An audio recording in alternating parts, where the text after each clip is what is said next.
अगला topic guys start करते हैं। ओसी यानी अपॉर्चुनिटी कॉस्ट क्या होती है, ये हमारा अगला टॉपिक है। तो देखते हैं। ओसी is the cost of next best alternative foregone. इसका मतलब क्या हुआ? इसका मतलब हुआ कि जो भी आपको ऐसी जो अपॉर्चुनिटी मिली हुई है, जो मिल रही है, उसमें से जो आपका जो बेस्ट आप जो चूज कर रहे हैं, उस चूज करने के चक्कर में जो आप पिछला जो छोड़ रहे हैं वो आपका ओसी है।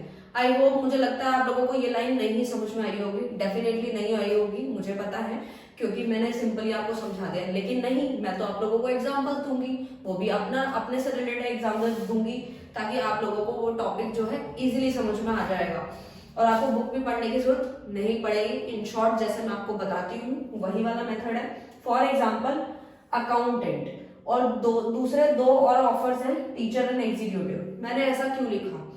इसलिए लिखा क्योंकि अगर मैं यहाँ पे अगर मैं आपको जॉब मिल रही है अकाउंटेंट की और उसमें मुझे सैलरी दी जा रही है 90,000 रुपीज, और दो और ऑफर मिल रहे हैं मुझे।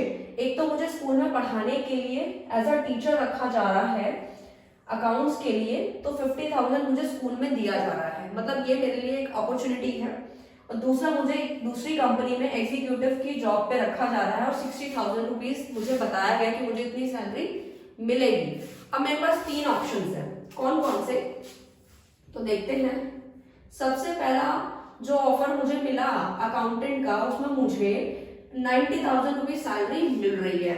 दूसरा ऑप्शन मुझे मिल रहा है एज अ टीचर, जिसमें मुझे 50,000 मिल रहा है, एग्जीक्यूटिव में 60,000 मिल रहा है। तो मैं ये तीनों चीजें यहाँ पे लिख रही हूँ, 90,000, 60,000, 50,000। यानी कि मैंने लाइन वाइज इन चीजों को क्यों लिखा, इसको अब हम समझने की कोशिश करते हैं।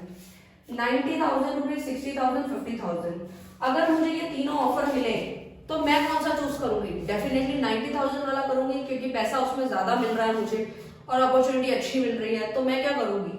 मैं एज अ अकाउंटेंट जॉब करना चाहूंगी जिसमें मुझे सैलरी भी अच्छी मिल रही है, यानी 90,000 रुपीज मिल रहे हैं, पैसा ज्यादा है, तो मैं डेफिनेटली वही चूज करूंगी। अगर आपसे भी स्टूडेंट्स पूछा जाए, अगर आप भी 12th क्लियर करने के बाद आपको जॉब के ऑफर्स मिले अलग अलग सैलरी पे, तो आप भी कौन सा वाला चूज करेंगे जिसमें आपको सैलरी ज्यादा मिल रही होगी? डेफिनेटली। तो इसमें हम वही समझ रहे हैं कि 90 का ऑप्शन है, 60,000, 50,000। तो अपॉर्चुनिटी कॉस्ट इसमें से कौन सी हुई? 90 हुई या 60,000 हुई या 50,000 हुई? ये इसमें से वो वाली है जो मैंने आपको बताया था। अगर मैंने 90,000 चूज कर लिया, वो तो मैं बिल्कुल करूंगी क्योंकि पैसे उसमें ज्यादा है, तो 90,000 मैंने चूज कर लिया।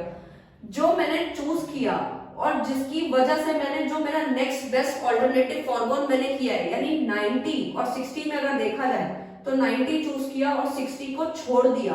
ये जो 60 को छोड़ दिया है वही मेरी अपॉर्चुनिटी कॉस्ट है। यानी कि हम फिर से समझ लेते हैं कि मेरे पास तीन ऑप्शन थे, लेकिन 90 के बाद कम कौन सा है? 60,000 है।